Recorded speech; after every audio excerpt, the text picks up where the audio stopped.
Some men are born into advantage. I was not. I am George Walton, orphan, carpenter's apprentice, colonel, governor, and one of Georgia's voices for independence. My master gave me no candle to read by, so I made my own light, collecting pine knots by day and burning them by night. That smoke stung my eyes, but still, I could see enough to carve out a future.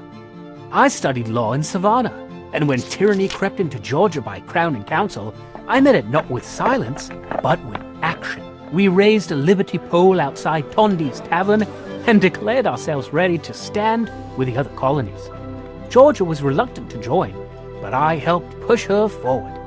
In 1776, I took my seat in the Continental Congress, and when the vote came, I signed.